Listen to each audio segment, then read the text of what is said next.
All right, video over ionic compound formation, but with the added little bit of polyatomic anions and I suppose also polyatomic cations. And, if you're new to what that is, if you're like, what is a polyatomic anion? You always want to think, what does a word mean, right? You learn new words, and if you have the philosophy that every word is just mystical and has no other you can't predict, right? Like, oh, it's just a word, it has a meaning. Many words you can figure out by looking at prefixes and suffixes, right? So polyatomic, you're like, oh, atomic, probably about atoms, about molecules, right? About individual elements. And then poly means many, right? Greek for many. So polyatomic means many atoms. A polyatomic ion is when instead of it just being a sodium plus, an Na plus, or a nitride anion, right? That's an N with a -3. Now we're thinking about something that has more than one atom together, bonded together, that is still an ion, as in it basically has more negative or less negative, right, and positive, right? Generally, you think of this as more electrons, less electrons, okay? So hopefully you're saying, okay, I kind of get you. The only difference, of course, is their names. So that's how we know the difference. So on this little sheet I have here, you would look at it and say, when I'm doing these problems, I am thinking about what the ion could be. Okay, so carbonate, when it ends with an 8 or an ite, so I'm going to underline this, that means it's a polyatomic. That means you would need to have like an ion sheet, right, that has the various names and formulas of those ions, okay? You're not going to find carbon on the periodic table, okay? You might say, is it carbon? It has carbon in it, but it's not carbon by itself. That would be carbide, IDE. Then it would be C with a -4 charge, but this is carbonate, a little bit different, okay? And, this is kind of a thing, I mean, not to sound lame, but there's really no other way to learn it other than the fact that the ending is different. In this case, carbonate, carbonite. I don't think carbonite actually exists, if I recall. It's going to have to be a polyatomic, and you would need to just have that information, whether you have to memorize it or have an ion sheet. Okay.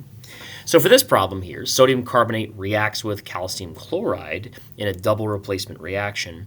What we would do is write out the reaction. Okay. So for sodium, here, let me switch this. For sodium carbonate, that's going to be, let's do this. So sodium is Na, and sodium always has a +1. It's an alkali metal, always +1 charge.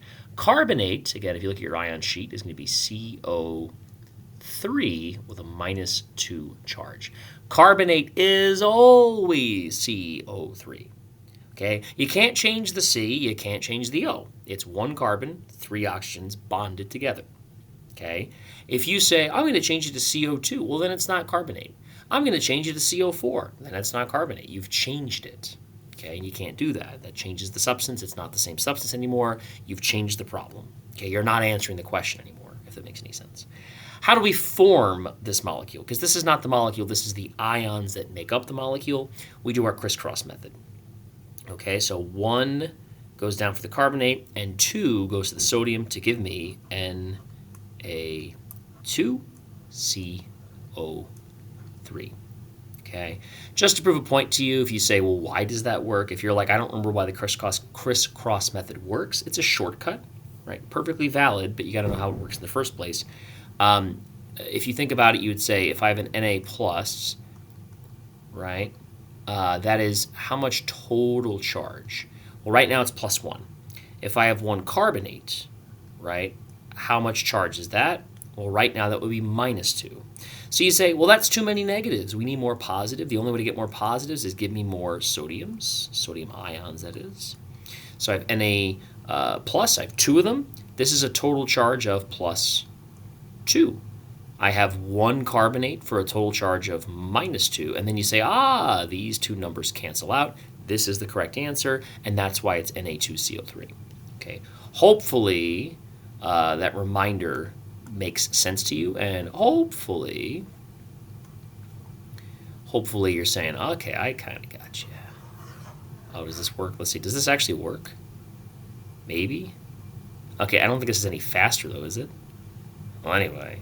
I was trying this new thing for I guess they're using AI, right, to try to erase. And now it's like stuck. Oh boy, is that right? Yeah, can I erase that? No. I don't know, man. Not really a fan of that. And now it's just stuck? Are you serious? Wow, that's an awesome feature. Okay, there it goes.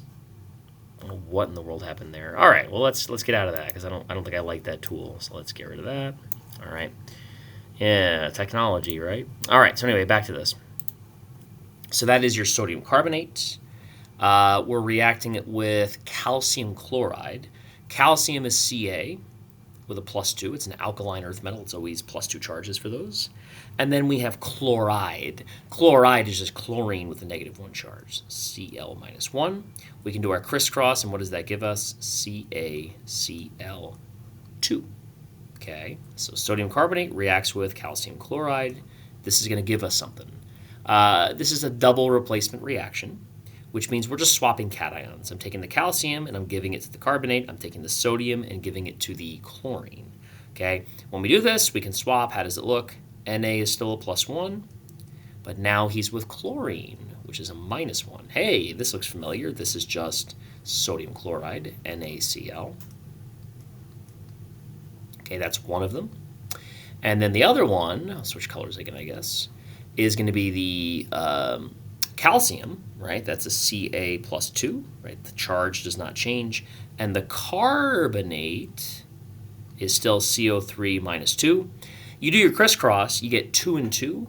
You can simplify that to 1 and 1. Remember, the crisscross method works as long as you simplify the numbers you get, right? So 2 and 2 simplifies to 1 and 1. So what is your answer? CaCO3,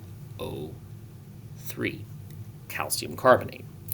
And here, we just have to balance it. You'll notice we have 2 chlorines here, only 1 here. Maybe I double that. Say, let's try that. 2 chlorines, 2 chlorines, 2 sodiums, 2 sodiums. How many carbonates? And this is where I'd recommend keeping the carbonate together. Like, could you split it up into carbons and oxygens? You could. It's more work. So I'd say it's CO3. I have 1 of them. How many carbonates over here? 1. Ah, we are all balanced. So this is the correct answer. Okay.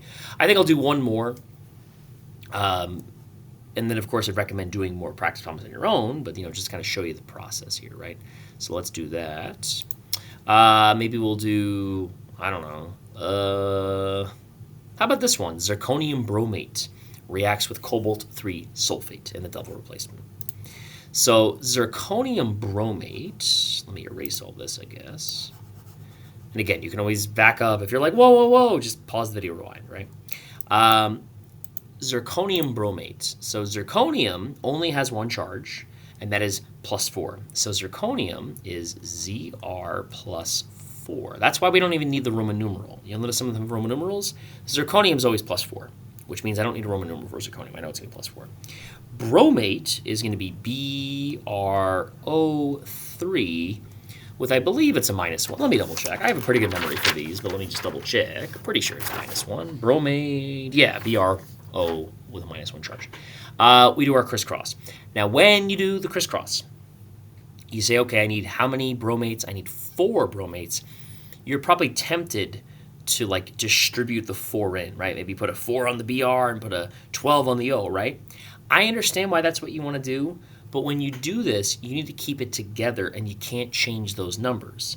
So instead of you multiplying the Br by 4 and the O3 by 4 and getting O12, what we do simply is put bromate in parentheses. So I'd have Zr, I only need 1 of them, and now I have parentheses BrO3, because that's bromate, and then I'm saying how many do I need? 4. This would be zirconium bromate. So, main thing is make sure those parentheses are there. When we worked with the carbonate, we didn't need parentheses because we only needed 1.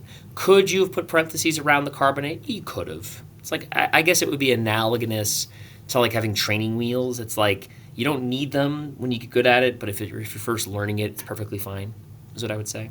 Okay, but in this case, you need the parentheses. You cannot just put a 4 on the outside. It would be too confusing. Okay, that's zirconium bromate.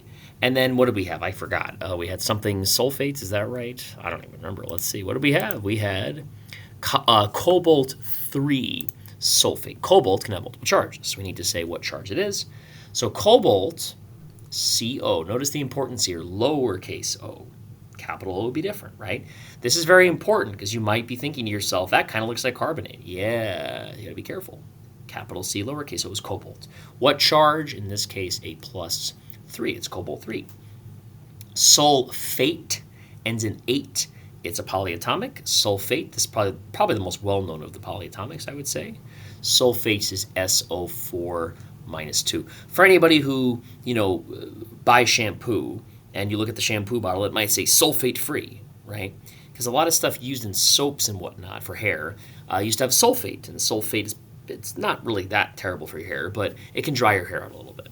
Okay, that's why sulfate-free is generally seen as better. Okay, but that's what sulfate is, and there's many kinds of sulfates. But anyway, so we do our crisscross. What do we get? We're going to get CO2.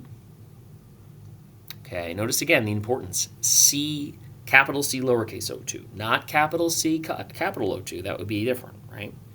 CO, parentheses, so CO2, parentheses, SO4, 3. That's cobalt 3 sulfate. Okay, and this is going to react. So that's the setup for the problem. It's a double replacement, so the cobalt is going to kick out the zirconium, and the zirconium is going to take the place of the cobalt. Okay, so we would have let's just start with cobalt, why not? The cobalt has a plus 3 still, but now he's with the bromate, right?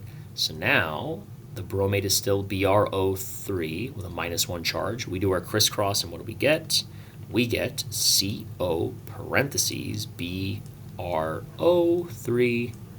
with with 3, I should say, right?